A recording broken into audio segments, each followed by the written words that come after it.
Yacht, cave à vin et jet privé, le confinement doré des ultra-riches. Sur un yacht, ou dans un hôtel particulier, inquiets pour leur cave à vin, ou leur tenue d'intérieur, les ultra-riches vivent un confinement doré, qui suscite les sarcasmes à l'heure où beaucoup sont malades, ou perdent leur emploi. Le coucher du soleil la nuit dernière, isolé dans les Grenadines en évitant le virus. J'espère que tout le monde reste en sécurité, écrivait fin mars sur son compte Instagram, le magnat américain des médias David Geffen. Juste au-dessus de son message, une photo d'un immense yacht naviguant dans les eaux calmes au large d'îles paradisiaques dans les Antilles. Ce témoignage, qui a suscité une avalanche de commentaires indignés sur les réseaux sociaux, en dit long sur les inégalités mises en lumière par la crise du coronavirus. Pendant que certains publient des photos dignes de magazines de voyage pendant leur confinement doré, d'autres sont cloîtrés dans de petits espaces, sans oublier les employés souvent précaires des hôpitaux, transports publics ou magasins alimentaires, qui s'exposent potentiellement au virus, pour faire fonctionner les services essentiels. D'aucuns se sont précipités dans des résidences de rêve à la campagne ou au bord de la mer à bord de jets privés, si bien que la compagnie spécialisée Privatefly a observé un bond des réservations de personnes voulant quitter les pays à risque, selon The Guardian.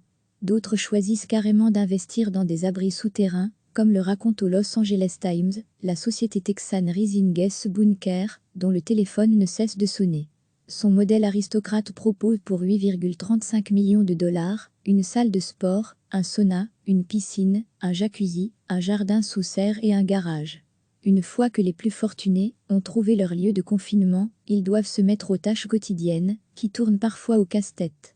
Pour les riches, un dilemme, la quarantaine avec le personnel, ou s'occuper de ses tâches ménagères eux-mêmes, se demandait le 16 avril, le Wall Street Journal, quotidien du monde des affaires américain.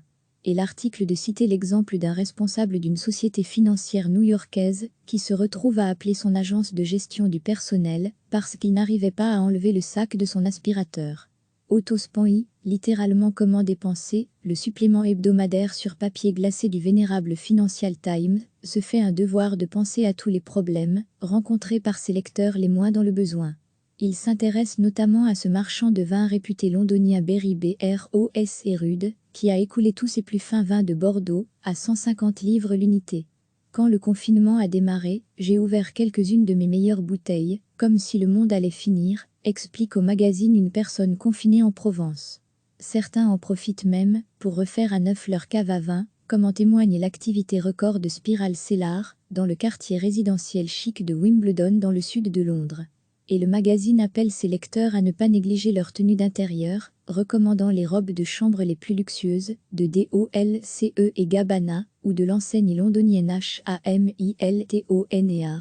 Et même confinés, et sans grande activité, les milliardaires se sont enrichis depuis le début du confinement, affirme le centre de recherche américain Institute for Policy Study. Entre le 18 mars et le 10 avril, la fortune des milliardaires américains a augmenté de près de 10%, engrangeant 282 milliards de dollars, surtout grâce au rebond boursier de leurs entreprises, comme Jeff Bezos, patron d'Amazon, ou Elon Musk à la tête du constructeur de voitures électriques Tesla. Certains d'entre eux se rachètent une bonne conscience à l'image du fondateur et patron de Twitter, Jack Dorsey, qui donne 1 milliard de dollars pour participer à la lutte contre la pandémie, ou encore Jeff Bezos, première fortune mondiale, qui a offert 100 millions de dollars aux banques alimentaires américaines. Mais Forbes affirme toutefois que la crise commence à peser et a déjà contribué à une baisse du nombre de milliardaires dans le monde, à 2095 en 2020 contre 2153 en 2019. Cette liste accueille d'ailleurs pour la première fois Eric Yuan, directeur général de l'application américaine de visioconférence Zoom, très prisée pendant le lockdown. Les plus riches au monde ne sont pas immunisés contre l'impact dévastateur du coronavirus, veut croire Kerry Dolan, journaliste de Forbes. Recevez chaque matin l'essentiel de l'actualité. Sur un yacht, ou dans un hôtel particulier, inquiets pour leur cave à vin, ou leur tenue d'intérieur, les ultra-riches vivent un confinement doré, qui suscite les sarcasmes à l'heure où beaucoup sont malades, ou perdent leur emploi. Le coucher du soleil la nuit dernière, isolé dans les Grenadines en évitant le virus. J'espère que tout le monde reste en sécurité, écrivait fin mars sur son compte Instagram, le magnat américain des médias David Geffen. Juste au-dessus de son message, une photo d'un immense yacht naviguant dans les eaux calmes au large d'îles paradisiaques dans les Antilles. Ce témoignage, qui a suscité une avalanche de commentaires indignés sur les réseaux sociaux, en dit long sur les inégalités mises en lumière par la crise du coronavirus. Pendant que certains publient des photos dignes de magazines de voyage pendant leur confinement doré, d'autres sont cloîtrés dans de petits espaces, sans oublier les employés souvent précaires des hôpitaux, transports publics ou magasins alimentaires, qui s'exposent potentiellement au virus, pour faire fonctionner les services essentiels.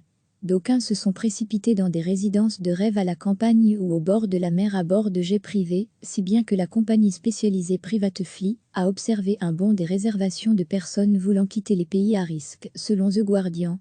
D'autres choisissent carrément d'investir dans des abris souterrains, comme le raconte au Los Angeles Times, la société texane Rising Guest Bunker, dont le téléphone ne cesse de sonner. Son modèle aristocrate propose pour 8,35 millions de dollars, une salle de sport, un sauna, une piscine, un jacuzzi, un jardin sous serre et un garage. Une fois que les plus fortunés ont trouvé leur lieu de confinement, ils doivent se mettre aux tâches quotidiennes, qui tournent parfois au casse-tête. Pour les riches, un dilemme, la quarantaine avec le personnel, ou s'occuper de ces tâches ménagères eux-mêmes, se demandait le 16 avril, le Wall Street Journal, quotidien du monde des affaires américain. Et l'article de citer l'exemple d'un responsable d'une société financière new-yorkaise qui se retrouve à appeler son agence de gestion du personnel parce qu'il n'arrivait pas à enlever le sac de son aspirateur. Autospan, littéralement comment dépenser, le supplément hebdomadaire sur papier glacé du vénérable Financial Times, se fait un devoir de penser à tous les problèmes rencontrés par ses lecteurs les moins dans le besoin. Il s'intéresse notamment à ce marchand de vin réputé londonien Berry Bros et Rude, qui a écoulé tous ses plus fins vins de Bordeaux, à 150 livres l'unité. Quand le confinement a démarré, j'ai ouvert quelques-unes de mes meilleures bouteilles, comme si le monde allait finir, explique au magazine une personne confinée en Provence. Certains en profitent même, pour refaire à neuf leur cave à vin, comme en témoigne l'activité record de Spiral Cellar, dans le quartier résidentiel chic de Wimbledon dans le sud de Londres. Et le magazine appelle ses lecteurs à ne pas négliger leur tenue d'intérieur, recommandant les robes de chambre les plus luxueuses, de Dolce et Gabbana, ou de l'enseigne londonienne Hamilton. Et même confinés, et sans grande activité, les milliardaires se sont enrichis depuis le début du confinement, affirme le centre de recherche américain Institute for Policy Study.